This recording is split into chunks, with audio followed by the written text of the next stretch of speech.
Thank you, everyone. Good morning. Oh, what an amazing crowd this is. This is really inspiring to know that so many people came together to say no more. No more. We're here today because too many children have been hit and killed by cars speeding through our city streets. We've seen too many tears shed, families shattered, communities traumatized by too many preventable crashes and accidents. Today we celebrate, if there can be a celebration amidst all this sadness and memory. But we will celebrate in honor of Sammy, celebrate the passage and the signing of Sammy's Law.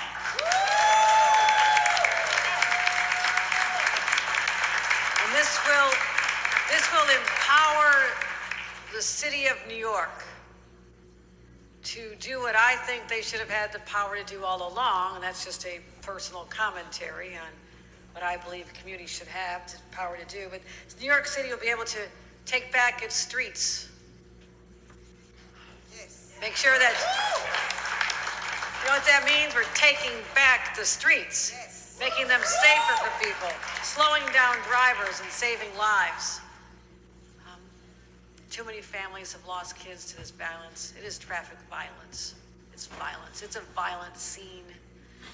And they fought so hard right here in Brooklyn to make this reality. I'm so honored to have so many of them here today. First of all, our Mayor, Eric Adams, thank you for being a champion of Sammy's Law, Mr. Mayor. Thank you. Thank you. En route is one of the sponsors, Senator Brad Hoylman Siegel, Senator Anu Gennardis, Assembly Member Joanne Simon, Assembly Member Luinda Rosenthal, Assembly Member Tony Simon, and our Brooklyn District Attorney Gonzalez is here. Did I miss any of our great elected officials? If now, speak now or forever hold your peace. All right. Well, first of all, we also have incredible advocates, people who never thought to be bonded together in tragedy, but realized that they could suffer alone or mobilize together. And what power they harnessed among other people who had that similar experience, that most unnatural of all occurrences, a child passing before the parents. That's not the natural way of life. That's why this hits you so hard. It's a gut-wrenching kick in the stomach that lasts forever. They were joined together, these activists for families for safe streets, transportation alternatives. God bless every one of you who's standing up. You're standing up and being there. Thank you, thank you, thank you. Our principal, Jack Chan, MS 51, a site. Sammy's School, the teachers and others who knew him a decade ago, and all of our partners in the state legislature who recognize. But there's no one fought harder than the indomitable Amy Cohen. Amy Cohen.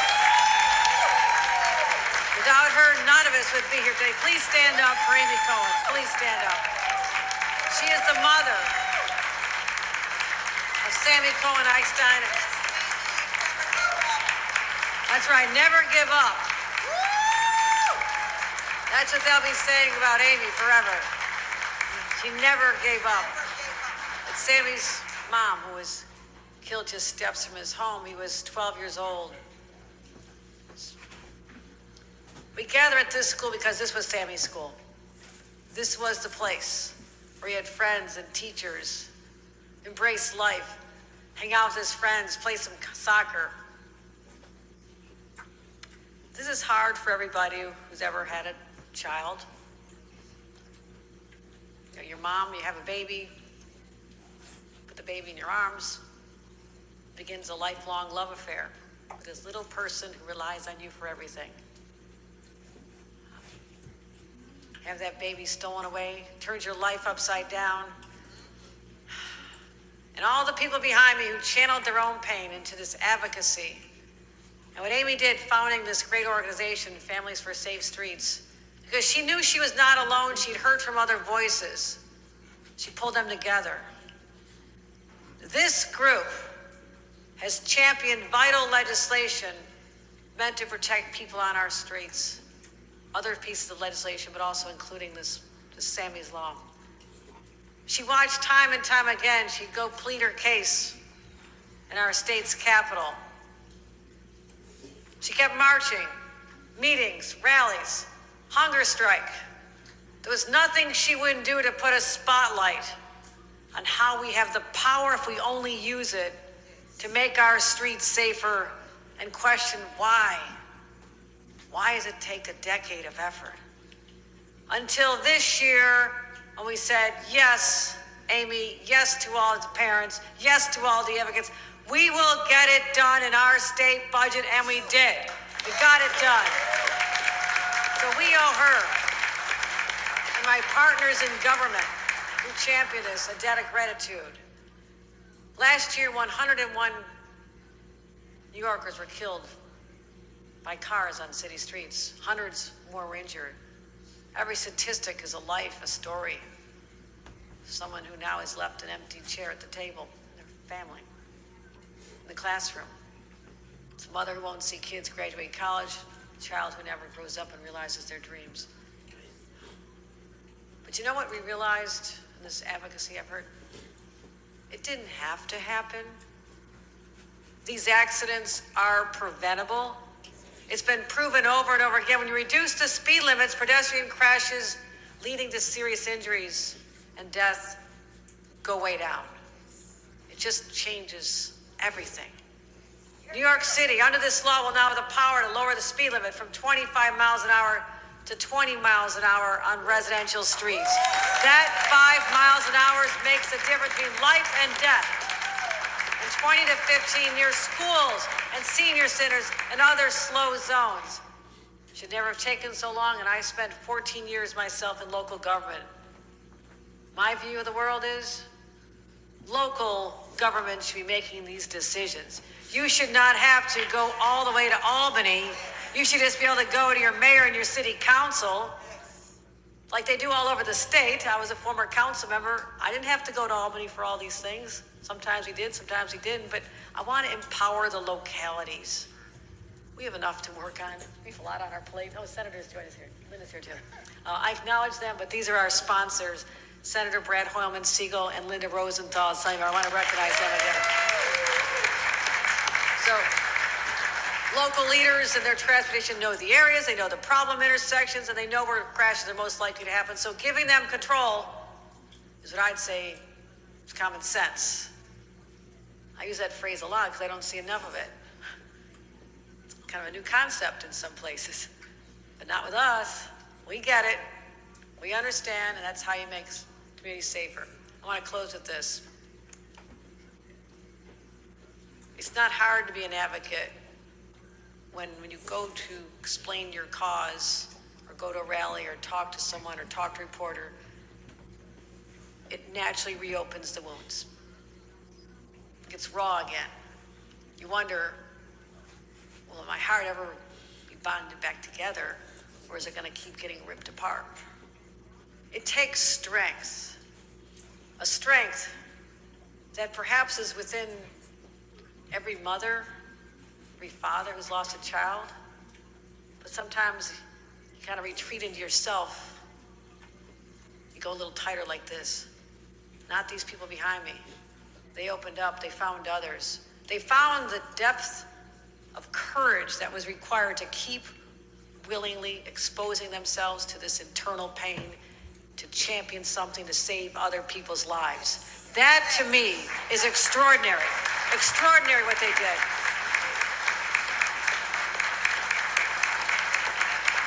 It takes heart, it takes courage, it takes passion, and it takes love of their child that they lost, but love of strangers' children who they've never met, who, as a result of their efforts, will be able to keep playing on the playground, going to schools, graduate, because of what these extraordinary people did.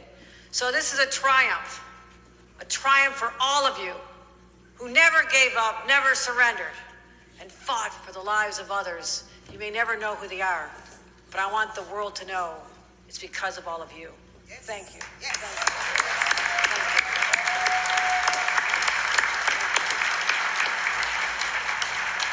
with that, let me bring up another strong supporter of Sammy's Law, our Mayor, Eric Adams.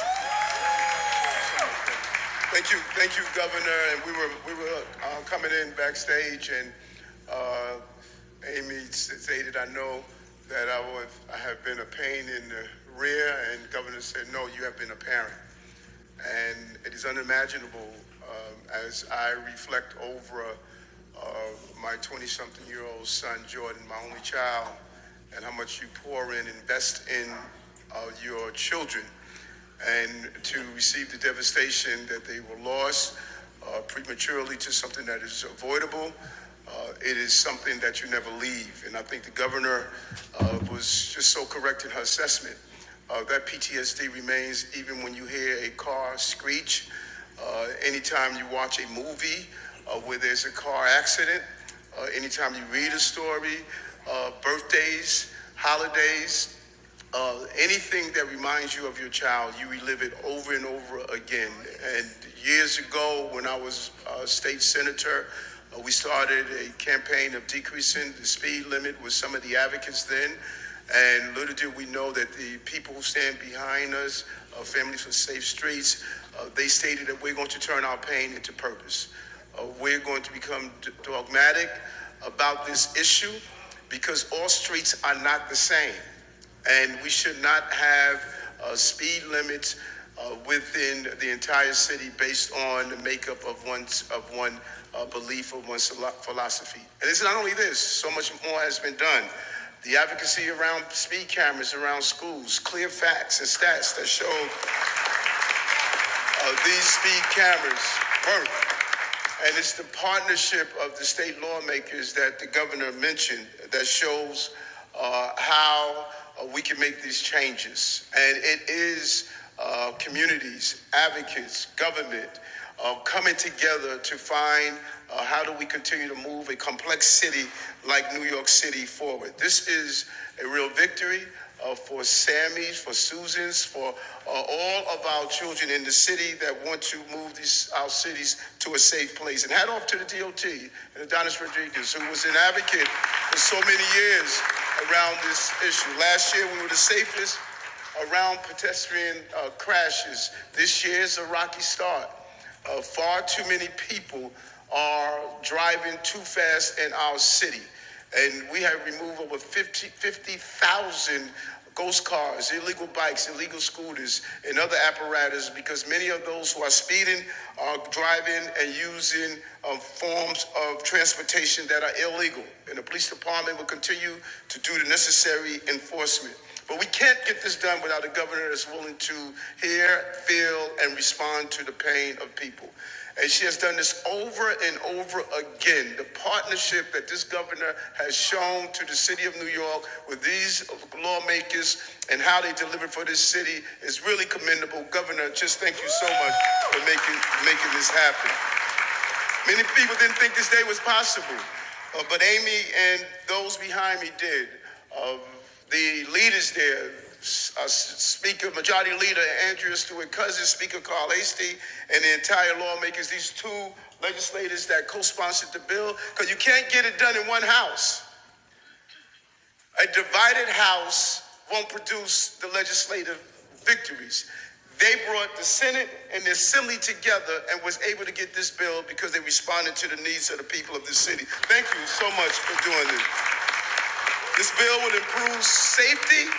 It will have those slow down. That's a huge deal when you compare it with some of the other issues that we have put in place, stopping from passing school buses, stopping from making reckless turns on our corners. When you do an analysis, you see these traffic crashes and you see they're preventable, they're avoidable if we take the necessary steps to do so. And this is one. We cannot rest on our success here because there are more areas that we want to focus on. And so I really want to thank the family in 2013. I remember standing here after that crash and with the family members and the commitment of those local electeds. Some are not in office, but they still advocated to move forward. You know, here a young man, 12 years old, 12 years old, Think about that.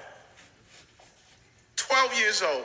And some of the faces here, some of these family members, they may not be 12, they may be 70, they may be 80, 21, 22. Pain does not dissipate merely because the years move forward. And so when you see these pieces of legislation, it's responding directly to the needs of family and what they're asking for. And Amy's advocacy was an advocacy that was heard across this entire city. And lowering speed limits is a proven way to get us at the level of safety that we deserve. It's crystal clear, the evidence. And so whoever's pushing back on cameras around schools, lowering speed limits, all of those entities, if you are going against slowing New Yorkers down, you are going against slowing the results of stopping these tragedies from taking place. You can't have it both ways. Slow down, New Yorkers, and then we can slow down the deaths that we're seeing. This law allows to reduce speeds from 25 to 20. Not only does it prevent the fatalities, but it also prevents the level of injuries. This is a smart decision, a smart way to do it. And from 15 to 10 miles per hour in special slow zones, including around schools. But that's not all. Lower speeds mean a smaller chance of getting into a crash in the first place. You can make the decisions. There's nowhere you going in this city that you need to be speeding through the city to get there. You can get to where you have to go if you are not speeding in the direction that you are doing. And lower speeds benefit New Yorkers across the 5 boroughs. From day one of this administration, this is what we focus on. We knew it. And what the commissioner is doing by adding traffic violence statistics is part of CompStats now. Just as we analyze robbery, burglaries, homicides, grand larcenies, we're now analyzing our traffic stats as well. As a captain, I was in charge in the 6th precinct of traffic stats. I know how important it is to analyze that data and identify the places you're having a problem. We also made a historic deployment of 24/7 speed cameras on our streets, achieving a more than 70% decrease in overall speed and violation in the areas where the cameras are located. And really want to thank Senator Granados, who really pushed this through up in Albany, and how important it was. Doubling the pace of intersection safety improvements from 1,000 to 2,000 intersections a year. And these improvements are extended sidewalks, reprogramming traffic signals to give pedestrians a head start, and a historic commitment to daylighting 1,000 locations each year. This is what this group has advocated for, and we're delivering on. And I signed an executive order. We had 2 incidents that hit traffic safety agents, school crossing guards. And we realized these trucks and large vehicles must have safety equipment attached to it. There's no reason that you cannot see or get a warning or beep to let you know that someone's crossing the street. Some of these cases are horrific, and you should have been notified. Technology must catch up to safety, and we're going to make sure that's happening. That's what that executive order is about. And again, I just want to thank Deputy Mayor Josie, our team at City Hall, the governor, all of you who have been part of this amazing initiative. We can make our streets safe. I advocated for it as a state senator. We fought for it as the borough president. And now, partnering with the governor and the state lawmakers, we have taken another step towards safer streets. Thank you very much. Thank you. I have the honor and pleasure of bringing in the women who really took this on her shoulder. Comes from the legendary response that we have always done in our city of how we respond and bottle our pain and turn it into purpose. That's what Amy did, and I cannot thank her enough. The day we met her during this time, I knew we were going to see changes in Albany. So please give it up for Amy Cohen. Amy.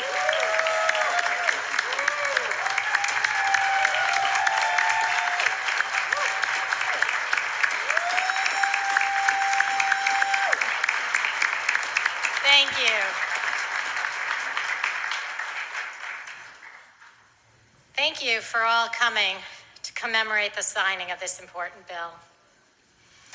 One of the last times I was here at MS 51 was almost exactly 6 years ago, when Governor Hochul, then Lieutenant Governor, stood with us to protect the speed safety camera program that had just been turned off. This is a joyous but bittersweet moment. Whew. It's not easy being here in Sammy's old school, seeing so many of you who were his age when he died. I know we have a class here from MS 51. For me, it's as if time has stood still for a decade. It still shocks me that instead of being in 8th grade, like many of you here today, Sammy would be 23 years old right now. He'd have finished MS 51, gone on to high school, and graduated from college already. He'd likely be trying to make the world a better place. In my efforts to pass Sammy's Law, I met with many young staff at the New York State Legislature and in the organizations of our community partners, and I often thought, he would have really liked that job. Sammy was fierce and determined. Just a few weeks before he died, he was the youngest one to complete a 100-mile Century bicycle ride.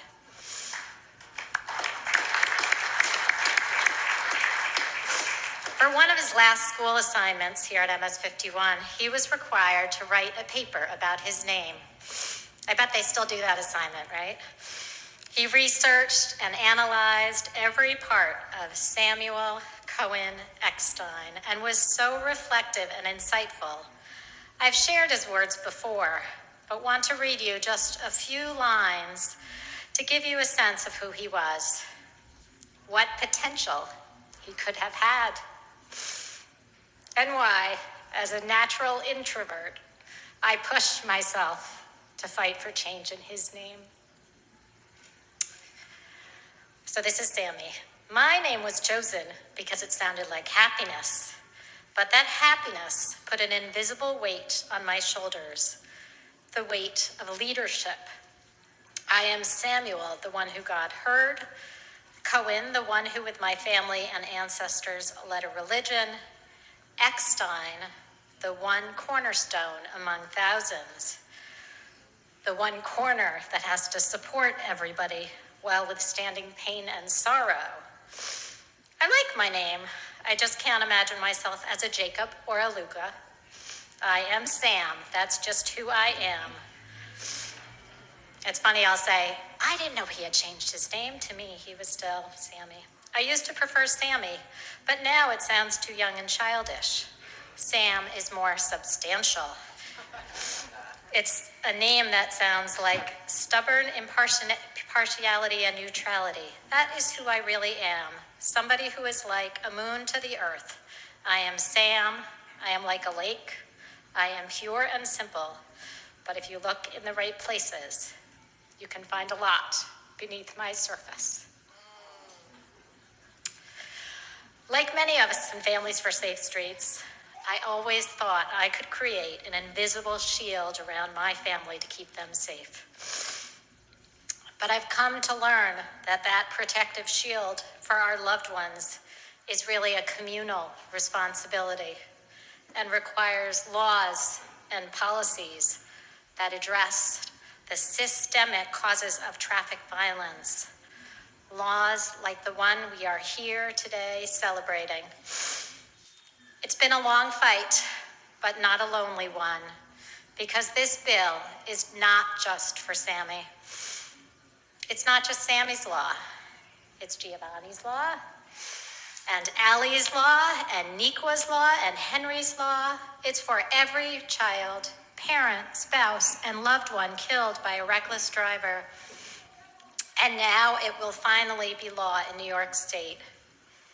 So many may now know Sammy's name only because his life was cut short. And with this legislation, I hope we can learn more children's names. because of their accomplishments, their personalities, and their spirit, not their final moments. But we would never be here today without the leadership of Governor Hochul, Senate Majority Leader Stuart Cousins, Speaker Hasty, our wonderful bill sponsors, who I can't thank enough, Senator Hoylman Siegel and Assembly Member Linda Rosenthal, Mayor Adams, Commissioner Rodriguez, Speaker Adams, and so many elected officials in the New York State Legislature and City Council, as well as their staff, and the innumerable agency officials who work tirelessly to help us see through this bill. This would also never have been possible without the hundreds of FSS members who poured out their hearts at vigils, rallies, trips to Albany, hunger strikes, my hunger striking partner here, and more. Please, to my FSS family, hold your photos high and be recognized.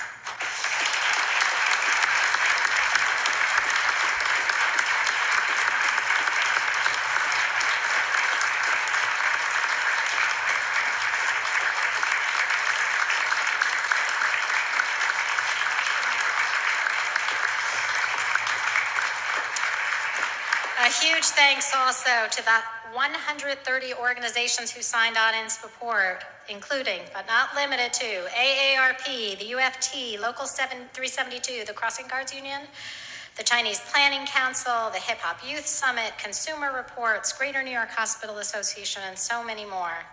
Thanks also to the TA activists who joined us in our efforts. And last but not least, I am so grateful for the incredible staff at Families for Safe Streets and Transportation Alternatives.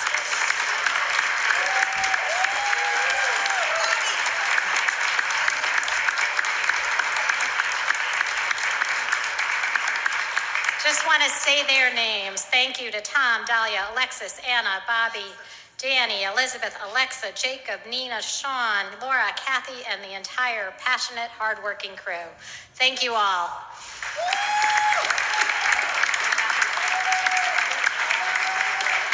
Ladies and gentlemen, Senator Brad Hoylman Siegel. Thank you so much. I'm State Senator Brad Hoylman Siegel, one of the sponsors of Sammy's Law. First, let me thank Governor Hochul. Can we give her another round of applause? Not only did Governor Hochul support Sammy's Law, as all the advocates know, but she put it in her executive budget, not once, but twice. And we are so grateful for your efforts in that regard. Mayor Adams and your team, including Transportation Commissioner Rodriguez, this has been truly a team effort, and you've been an essential part of it. So thank you from the bottom of our hearts. And my colleagues from the Assembly and the Senate, of course, Senator Gennardis, and the Assembly champion, Linda Rosenthal, who played three-dimensional chess with her colleagues to get this bill passed and did it so successfully.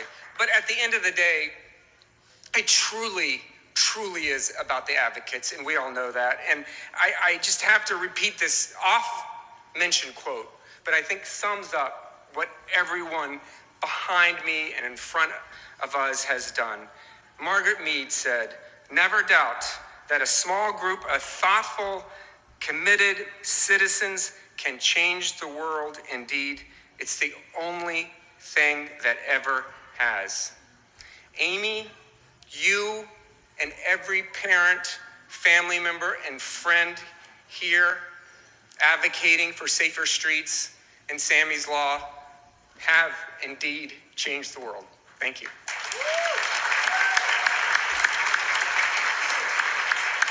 Assembly Member Linda Rosenthal. Hi, everyone. Assembly Member Linda Rosenthal. I represent parts of the Upper West Side in Hell's Kitchen, and I am overjoyed to finally have all of us together to celebrate this achievement. There were times throughout the years where it seemed like this day would never come. But with the dedicated partners in this fight, I knew that we could do it, and I promised Amy that we would do it. I must say that many of my colleagues played a big role in getting this done, and the ones who are here, Assemblymember Joanne Simon, Assemblymember Manny De Los Santos, Assemblymember Stephanie Zinnerman, Assemblymember Bobby Carroll, and Assemblymember Harvey Epstein is who I spot, and they were among the many who helped and fought for this because it was so worth fighting for. I want to thank Governor Hochul for including Sammy's Law in your budget, and for standing up for street safety and for protection of people. I want to thank the entire Families for Safe Streets Coalition, and most of all, I want to thank Amy Cohen for her tireless and steadfast leadership in advocating for this legislation. You know, I have this button with Sammy's picture on it that I put in my drawer on the floor of the assembly, and I thought, you know, it's going to be here for a long time because it's so difficult to get this done. After last year, you know, we thought we'd pulled out all the stops, but we hadn't. And Amy and Families for Safe Streets and TA pulled out this huge coalition. And I said to them, you can now set up a lobbying firm because you can get anything done. Working together with my colleague, Senator Brad Hoylman, I knew we would not fail. And I'm glad we got here to celebrate, to pause, to remember all of those people who were killed in traffic violence, and to say we will not forget you. Anytime someone mentions the lower speed limit, we're going to think of all those who inspired this law. I also want to thank the mayor, the commissioner, Sammy's grandma, Joan Dean, who lives on the Upper West Side, and all the families who lost loved ones in senseless tragedies. It's really been an honor working with all of you, and I'm proud to have been part of this struggle that ended successfully. Your destination will be there, no matter how slow you go. The question is, will you be there? And if you go 20 miles per hour, the chances are great that you will. Thank you all. Please remain seated while we sign the bill.